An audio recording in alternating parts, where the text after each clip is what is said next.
नमस्कार, मैं हूं शिवांगी और आप देख रहे हैं A1 न्यूज बिहार। आज है 2 अक्टूबर, तो चलिए फटाफट जानते हैं बिहार के हर जिलों की बड़ी खबरों को।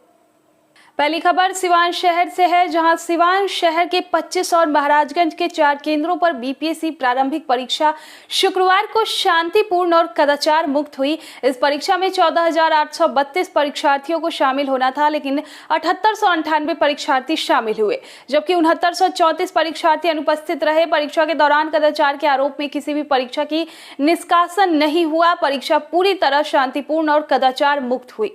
प्रवेश के दौरान हुई गेट पर परीक्षार्थियों की तलाशी ली गई। एडमिट कार्ड पर लगे फोटो और चेहरे का मिलान। परीक्षा केंद्र में प्रवेश की अनुमति दी गई। प्रवेश के दौरान मजिस्ट्रेट, केंद्र अधीक्षक और पुलिस बल की उपस्थिति में परीक्षार्थियों की तलाशी ली गई।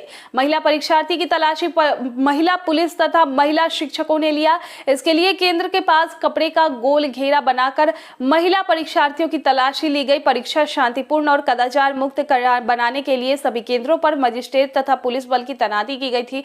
इसके अलावा उड़न दस्ता टीम का गठन किया गया था। हालांकि जांच की जा सके, परीक्षा को लेकर शहर में भीड़ भाड़ थी। सुबह 9 बजे से ही परीक्षा केंद्रों के पास परीक्षार्थी की भीड़ जुटने लगी थी। सुबह 11 बजे से परीक्षा हॉल में परीक्षार्थियों को प्रवेश कराया गया। कई केंद्रों में इससे पहले प्रवेश करा दिया गया था। परीक्षा हॉल में भी परीक्षार्थियों की तलाशी ली गई थी। वीक्षक पूरी तरह स्पष्ट हो गए थे कि किसी के पास भी नकल का पुर्जा नहीं है। इसके बाद परीक्षा निर्धारित समय पर शुरू कराई गई।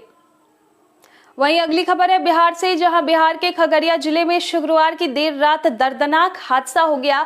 पटना से पूर्णिया की ओर जा रही एक तेज रफ्तार कार महेशखुंट थाना इलाके में बेकाबू होकर सड़क किनारे बने पानी के गड्ढे में जा गिरी। हादसे में कार सवार 3 लोगों की मौके पर ही मौत हो गई।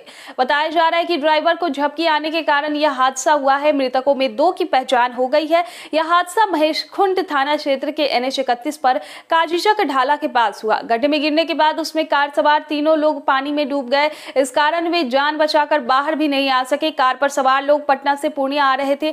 मृतक में पूर्णिया जिले के मरंगा थाना अंतर्गत लालगंज गांव निवासी ओंकार भानु और नेवालाल चौक निवासी विनोद कुमार शाह शामिल है।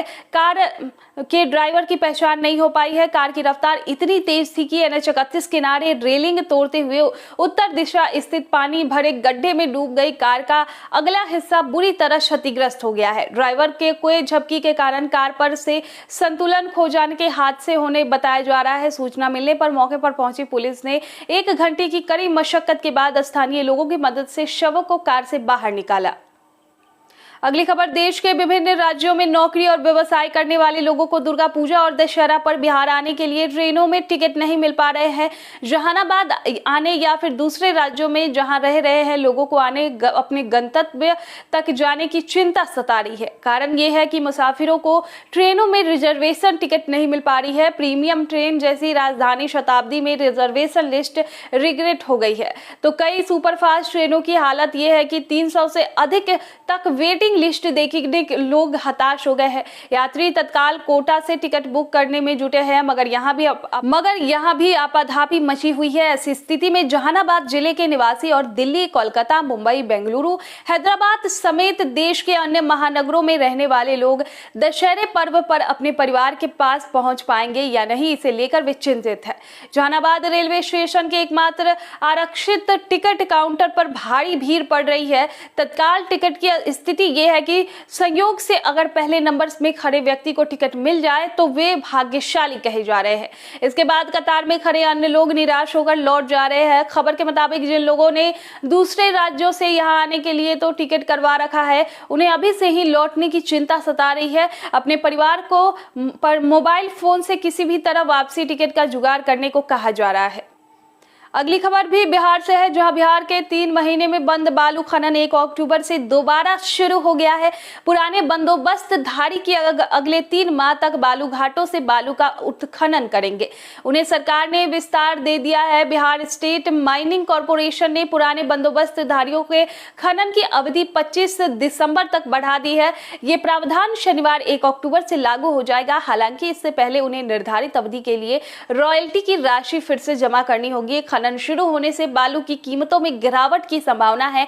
निर्माण कार्य करा रहे लोगों को राहत मिल सकती है। बिहार में इस समय बालू घाटों की नीलामी की प्रक्रिया चल रही है। इसके तहत जिलावार जिलाधिकारी के नेतृत्व में बालू घाटों की नीलामी की प्रक्रिया शुरू हो गई है। अलग अलग जिले में अलग अलग बालू घाट नीलाम होंगे। इस प्रक्रिया में 2-3 महीने का समय लग सकता है। लिहाजा खान एवं भूतत्व विभाग ने पुराने बंदोबस्तधारियों को ही खनन की जिम्मेदारी सौंपने का फैसला किया है। इससे सूबे में बालू की किल्लत नहीं होगी।